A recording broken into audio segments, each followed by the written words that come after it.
Good morning students. Raman physics classes के YouTube channel पर आप सभी छात्र छात्राओं का हार्दिक अभिनंदन है। बच्चों, आज हम लोग करंट इलेक्ट्रिसिटी का एक बहुत ही इम्पॉर्टेंट लॉ को पढ़ेंगे, नियम को पढ़ेंगे, सिद्धांत को पढ़ेंगे, जिस नियम का नाम है, जिस लॉ का नाम है, जिस थ्योरी का नाम है ओम्स लॉ। आज हम लोग ओम्स लॉ पे चर्चा करेंगे। इस ओम्स लॉ को समझाते समय हम करंट के कुछ और भीतर की बात, इंटरनल कैरेक्टर का भी डिस्कशन करेंगे। बच्चों, मैं बता दूं कि किसी भी कंडक्टर की बात करें, ओम्स लॉ पे हम बाद में चलेंगे, थोड़ी देर बाद हम उस पर डिस्कस करेंगे। पहले मैं आपको बता दूं कि किसी भी कंडक्टर में करंट तभी पास कर सकता है, तभी पास कर सकता है जब उस कंडक्टर के दोनों किनारे के बीच, दोनों छोर, इंड की मैं बात कर रहा हूं, ये पहला इंड, दूसरा इंड, दोनों इंड के बीच जब तक पोटेंशियल में डिफरेंस नहीं होगा, कभी भी करंट पास नहीं कर सकता है। मतलब अगर इस इंड की बात करें, अगर ये बहुत बेहतर क्वालिटी का कंडक्टर है, मान लीजिए कि बहुत ही अच्छा क्वालिटी का कंडक्टर है, उसके बावजूद मैं बता रहा हूं, अगर इस इंड का पोटेंशियल 50 वोल्ट है, इस इंड का पोटेंशियल 50 वोल्ट है, दोनों छोर का पोटेंशियल 50-50 है, कभी भी इस कंडक्टर में करंट नहीं पास कर सकता है। क्यों? क्योंकि दोनों छोर के पोटेंशियल में जब डिफरेंस निकालेंगे तो 50 माइनस 50 बराबर 0। मतलब दोनों छोर के पोटेंशियल का डिफरेंस 0 होने के कारण इस कंडक्टर में कभी भी करंट पास नहीं कर सकता है। तो आपके दिमाग में ये बात सेट हो जाना चाहिए कि किसी भी कंडक्टर में करंट तभी पास हो सकता है जब उसके दोनों किनारे के पोटेंशियल में डिफरेंस होगा। इसलिए करंट को पास करवाने के लिए पोटेंशियल मायने नहीं रखता, पोटेंशियल मायने नहीं रखता, पोटेंशियल का डिफरेंस मायने रखता है। उसमें कितना का अंतर है, मायने किस बात का है, इंपॉर्टेंस इस बात का है। इसलिए इसको मैं एक उदाहरण से बताता हूं। आज के क्लास में एग्जाम्पल्स बेस्ड थ्योरी बताएंगे, मतलब उदाहरण के साथ समझाएंगे। एग्जाम्पल समझिएगा, अपने आपका फिजिक्स का कॉन्सेप्ट खुद से चल के आ जाएगा। जैसे बच्चों में बता दूं, एक पाइप ले लें, पानी का पाइप, उसमें पानी भर दें और उस पाइप को बिल्कुल इस तरह से हॉरिजॉन्टल रख दें। क्या लगता है इस पाइप का पानी उस पाइप में चलेगा? तो आपका जवाब खुद आपको अपने से मिल जाएगा, जी नहीं, कभी भी पानी चल नहीं सकता है, फ्लो नहीं कर सकता है। तो फिर मैं आपको कहूं कि चलाने के लिए आप क्या करेंगे, तो आपके दिमाग में खुद से आंसर आएगा, सर इसके एक छोर को उठा दीजिए, एक छोर को झुका दीजिए। जैसे एक छोर को उठाए, दूसरा छोर को झुकाए, धरती से नापे, इसका लेवल कम, इसका लेवल ज्यादा, पानी पाइप में स्वतः चलना शुरू कर दिया। क्यों? क्योंकि दोनों छोर के लेवल में डिफरेंस है। तो जिस तरह से किसी पाइप के पानी को फ्लो करवाने के लिए उसके दोनों छोर के लेवल में डिफरेंस होना चाहिए, एक का लेवल ऊपर, एक का लेवल नीचे होना चाहिए, बिल्कुल उसी प्रकार से किसी भी कंडक्टर में चार्ज को फ्लो कराने के लिए, करंट को फ्लो कराने के लिए दोनों छोर के पोटेंशियल में डिफरेंस होना चाहिए। और फिर मैं बता दूं कि अगर हम इस एंड को थोड़ा उठा दिए, थोड़ा झुका दिए, पानी का स्पीड होगा। किसी ने कहा सर थोड़ा और उठा दिए और थोड़ा और झुका दिए तब क्या होगा, तो पानी का स्पीड और बढ़ जाएगा। तो जैसे जैसे लेवल में डिफरेंस बढ़ता जाएगा वैसे वैसे वाटर का जो फ्लो है वो तेज होता जाएगा।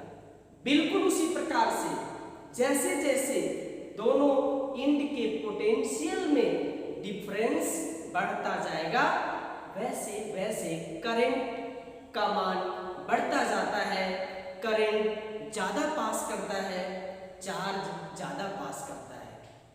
बस इसी बात को सजाते हुए एक वैज्ञानिक आया जिसका नाम था सर जॉर्ज साइमन ओम। सर जॉर्ज साइमन ओम, इसी वैज्ञानिक ने इस बात को ऑब्जर्व किया और इस पर आधारित एक सिद्धांत दिया, एक थ्योरी दिया जिसको हम लोग ओम्स लॉ कहते हैं। मैं बता दूं, थोड़ा यहाँ पर फिगर से समझा दूं। जैसे मान लीजिए बच्चों, एक कंडक्टर्स है ए बी, एक छोर का नाम ए है, दूसरा छोर का नाम बी है। अगर हम ए का पोटेंशियल 40 वोल्ट रखते हैं, बी का पोटेंशियल 40 वोल्ट रखते हैं, इस कंडक्टर में कभी भी करंट पास नहीं कर सकता है। क्यों? क्योंकि हमने पोटेंशियल का डिफरेंस निकाला तो 40 माइनस 40 करके क्या हुआ, 0। मतलब no potential difference, no flow of charge, मतलब इसमें करंट पास नहीं करेगा, ना कर सकता है। बस इसी को मैं आगे बढ़ा दूं, एक एंड का पोटेंशियल, दूसरा एंड का पोटेंशियल, एक एंड के पोटेंशियल को मैं 40 रखूं, दूसरे एंड के पोटेंशियल को मैं 30 वोल्ट कर दूं। अब डिफरेंस निकालेंगे, 40 में 30 को घटाएंगे, potential difference equal to 40 minus 30 is equal to 10 volt. जैसे दोनों छोर के पोटेंशियल में डिफरेंस आया, करंट अपने आप पास करेगा। और हम आपको ट्रिक्स भी बताए थे, करंट हमेशा हायर पोटेंशियल से लोअर पोटेंशियल की ओर जाता है। इसका मतलब इस परिस्थिति में कंडक्टर में करंट पास करेगा। मैं और बता दूं, आगे बढ़ा दूं, इसी कंडक्टर को लेके समझा दूं।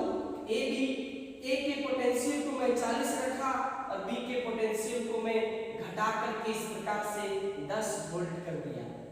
अब करंट 40 के अनुसार नहीं चलेगा, करंट 10 के अनुसार नहीं चलेगा, दोनों के बीच में डिफरेंस कितना है, तो भाई 40 minus 10 is equal to 30 volt. इस परिस्थिति में करंट और ज्यादा पास करेगा। तीनों उदाहरण को ध्यान से देखें, no difference no current, smaller difference smaller current, 10 volt का डिफरेंस है तो 10 के हिसाब से करंट पास करेगा। यहाँ पे डिफरेंस ज्यादा है, इसका मतलब यहाँ ज्यादा करंट पास करेगा। तो निष्कर्ष क्या निकला, इन तीनों एग्जाम्पल के निष्कर्ष को समझें कि अगर दोनों छोर के पोटेंशियल का डिफरेंस ज्यादा होगा तो कंडक्टर में ज्यादा करंट पास करेगा। तो मैं कह सकता हूं कि करंट डायरेक्टली प्रोपोर्शनल होगा पोटेंशियल के डिफरेंस का। तो जिस बात को आप समझ पा रहे, एग्जाम्पल से महसूस कर पा रहे, उसी बात को ओम्स ने सजा के लिख दिया, इसलिए हम लोग उसे ओम्स लॉ के नाम से पढ़ते हैं। ओम्स ने कोई बहुत बड़ी बात नहीं बताया, उसी बात को बताया जिस बात को हम लोग सोच पा रहे। और फर्क इतना था कि उन्होंने बातों को सोच के सजा के लिखा। हम लोग कई ऐसे बात हैं जिसको सोचते तो हैं लेकिन उसको सजा नहीं पाते हैं, इसलिए हम सफलता पाने में थोड़ी सी देर हो जाती है। ओम्स ने इसी ऑब्जर्वेशन को स्टेटमेंट बना के लिखा। जिस बात को मैं आपके समक्ष रखा हूं, इसको मैं लाइन बाय लाइन पढ़ के समझाता हूं।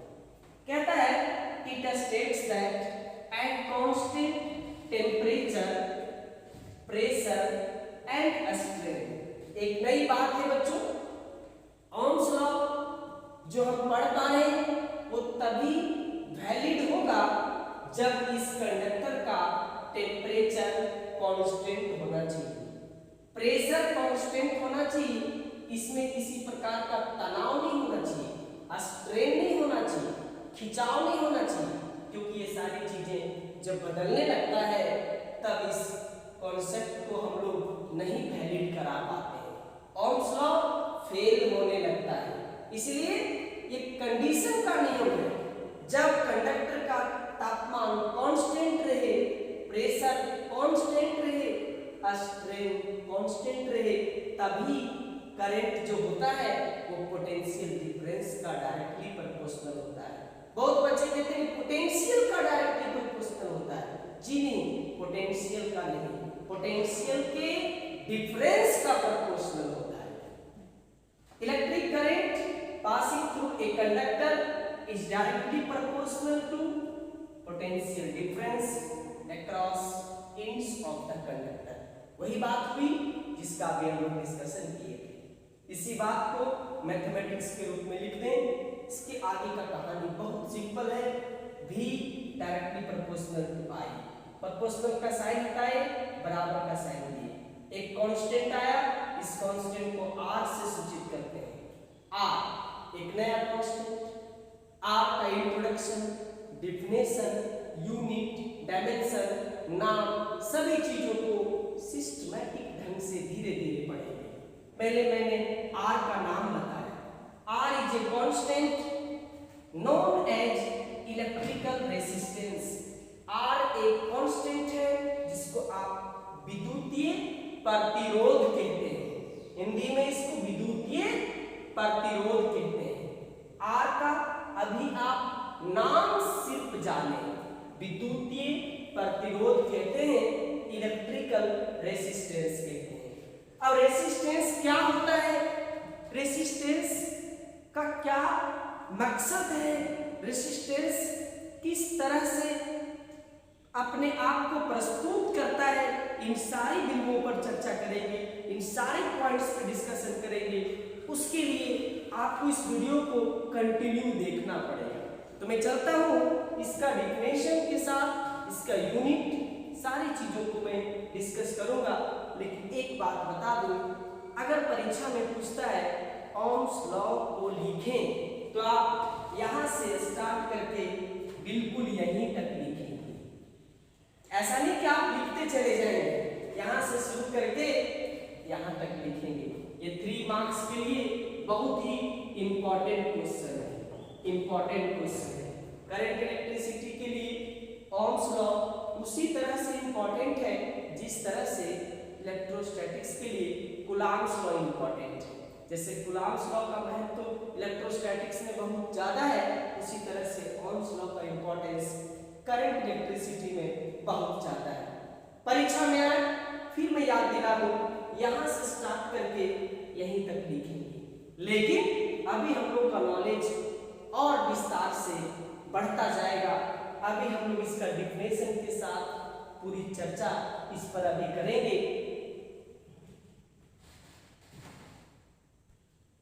हाँ तो बच्चों, हमने हेडिंग लगा दिया इलेक्ट्रिकल रेजिस्टेंस, जिसको शॉर्ट में रेजिस्टेंस भी कहते हैं। अब रेजिस्टेंस क्या होता है, इसको पहले मैं उदाहरण से समझाता हूं। उदाहरण को ध्यान से समझे, हमें लगता है कि उसको समझने के बाद इसका ये सारा कहानी ऑटोमेटिक आपके दिमाग में चला जाएगा। थोड़ा देर के लिए बच्चों एक हम रास्ता कंसीडर करते हैं। रास्ता सपोज करो कि इस प्रकार से हजारीबाग से एक व्यक्ति चलकर रांची जाना चाहता है। रांची, हजारीबाग से रांची के बीच एक रास्ता हमने सोचा। बहुत सारे रास्ते हैं, उसमें से एक रास्ता मैंने सोचा। एक व्यक्ति बहुत ही तेज गति से बाइक चलाता हुआ आगे बढ़ा, कुछ दूर पहुंचा, गाड़ी का स्पीड उसका बढ़ गया और जैसे कुछ दूर पहुंचा एक बड़ा सा उसको गड्ढा नजर आया, एक बड़ा सा गड्ढा नजर आया इस प्रकार से। अब जैसे गड्ढा देखा, गाड़ी का स्पीड उसको घटाना पड़ा, क्योंकि अगर गाड़ी का स्पीड नहीं घटाएगा तो शायद उसका अगले बार वो गाड़ी नहीं चला सकता है, उसकी स्थिति खराब हो जाएगी। तो इस गड्ढे को देखकर उसने अपने गाड़ी की स्पीड को घटा दिया, घटाना पड़ा, बहुत ही संभल कर सुरक्षित रूप से इस गड्ढे को पार किया। आगे बढ़ा, फिर अपनी गाड़ी का स्पीड बढ़ा दिया, थोड़ी दूर गया, उसे बाजार के किनारे, सड़क के किनारे एक मार्केट नजर आया जिसका बहुत सारा भीड़ सड़क पर भी था। अब इस भीड़ को देखकर फिर उसको गाड़ी का स्पीड घटाना पड़ा, बहुत ही संभल कर धीरे धीरे इस मार्केट से पास किया, इस रोड से यहाँ पर पास किया और थोड़ी दूर के बाद जैसे उसको फिर खाली सड़क मिला, गाड़ी का स्पीड फिर से बढ़ गया और थोड़ी दूर गया। उसके बाद उस सड़क में एक पुल था जो डैमेज था, जो उखड़ खापड़ हो चुका था, यहाँ पर उसे भी फिर से अपना गाड़ी का स्पीड घटाना पड़ा। इस तरह से कई बार स्पीड को घटाया, फिर से संभला, फिर से बढ़ाया, तब वो अंतिम मंजिल पर पहुंचा। जब यहाँ पर पहुंचा तो लोगों ने पूछा, कैसा रहा आपका सफर, कैसा रहा आपका यात्रा? तो इस व्यक्ति ने एक शब्द में जवाब दिया, बहुत समस्या है इस सड़क में, बहुत प्रॉब्लम है इस सड़क में, इस रोड में बहुत समस्या है, बहुत सारा प्रॉब्लम्स है। कहीं पे ट्रैफिक का समस्या है, कहीं पे गड्ढे का समस्या है, तो कहीं पे पुल डैमेज है।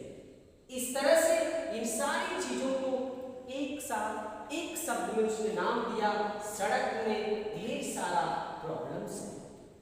तो जिस तरह से इस व्यक्ति को रास्ते में चलते समय ढेर सारा प्रॉब्लम का सामना करना पड़ा, ढेर सारे समस्याओं से लड़ना पड़ा, उसी तरह से जब किसी कंडक्टर में करंट पास करता है, बिल्कुल उसी प्रकार से करंट को रास्ते में चलते समय ढेर सारे प्रॉब्लम से मुलाकात करना पड़ता है, फेस करना पड़ता है, सामना करना पड़ता है। तो करंट के रास्ते में जो प्रॉब्लम आता है, उस प्रॉब्लम को हम फिजिक्स की भाषा में इलेक्ट्रिकल रेजिस्टेंस कहते हैं। आदमी के रास्ते में जो प्रॉब्लम आता है उसको प्रॉब्लम कहते हैं, समस्या कहते हैं, कठिनाई कहते हैं। बिल्कुल उसी प्रकार से किसी सड़क में जिस तरह से आपके साथ प्रॉब्लम होता है, बिल्कुल उसी प्रकार से करंट का सड़क है कंडक्टर।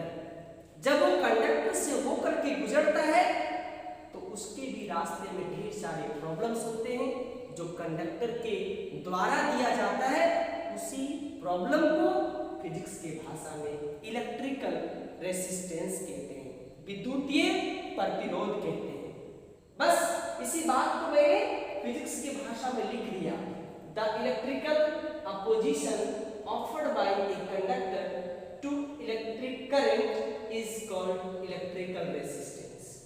विद्युतीय प्रतिरोध उस समस्या का नाम है जो करंट को झेलना पड़ता है जब वो किसी कंडक्टर से पास करता है।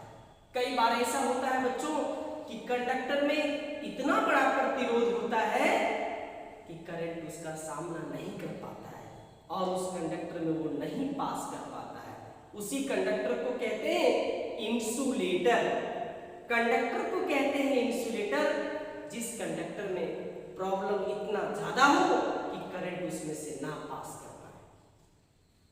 इसका एक और भी परिभाषा है, the ratio of electrical potential difference and electric current is called electrical resistance. इसी बात को मैंने गणित के परिभाषा को गणित में बदल दिया, R इक्वल टू V बट्टा I। अब इसका आप यूनिट और डायमेंशन बहुत आसानी से जान सकते हैं। पोटेंशियल डिफरेंस का होता है वोल्ट, करंट का होता है एम्पियर। तो आप कह सकते हैं SI unit of electrical resistance volt बट्टा एम्पियर, जिसको एक शब्द में ओम कहते हैं, ओम। इसलिए बहुत इंपॉर्टेंट क्वेश्चन है ऑब्जेक्टिव के लिए, रेसिस्टेंस का एसआई मात्रक क्या होता है बताएंगे, ओम होता है, ओम। डायमेंशनल फार्मूला की बात करें, पोटेंशियल डिफरेंस का आपको पहले सिखा चुके हैं, करंट का ए होता है, मैंने इसको पुट कर दिया और डायमेंशन निकाल लिया, ml² t power -3 a power -2। इसका मतलब इसका जो यूनिट और डायमेंशन है वो परीक्षा के ऑब्जेक्टिव क्वेश्चन के रूप में बहुत इंपॉर्टेंट है, कई बार परीक्षा में आ चुका है। अब इतने ही से मेरा टॉपिक समाप्त नहीं होता, रेसिस्टेंस का डिफिनेशन और यूनिट सीखेंगे। अब मैं आपको बताऊंगा नेक्स्ट वीडियो में कि किसी भी कंडक्टर में जो रेसिस्टेंस होता है वो किस किस बात पे डिपेंड करता है। क्या हम रेसिस्टेंस को घटा सकते हैं, क्या हम रेसिस्टेंस को बढ़ा सकते हैं, रेसिस्टेंस किन किन चीजों पे निर्भर करता है, इन सारे बिंदुओं पे डिस्कस करेंगे। जैसे जरा इस सड़क पर फिर से सोचिए, क्या इस सड़क की समस्याओं को हटाया जा सकता है, क्या इन समस्याओं को बढ़ाया जा सकता है? तो जिस तरह से आप इसे घटा और बढ़ा सकते हैं, बिल्कुल उसी प्रकार से किसी कंडक्टर के प्रॉब्लम को घटा भी सकते हैं और बढ़ा भी सकते हैं। चलते हैं नेक्स्ट वीडियो में बात करेंगे उस पर हम लोग। आज के लिए इस वीडियो में इतना ही है बच्चों। आप सबों को ढेर सारी शक्ति ईश्वर दे और आप इन सारी चीजों को पढ़ें, कंप्लीट करें। आज के लिए आप सबों को बहुत बहुत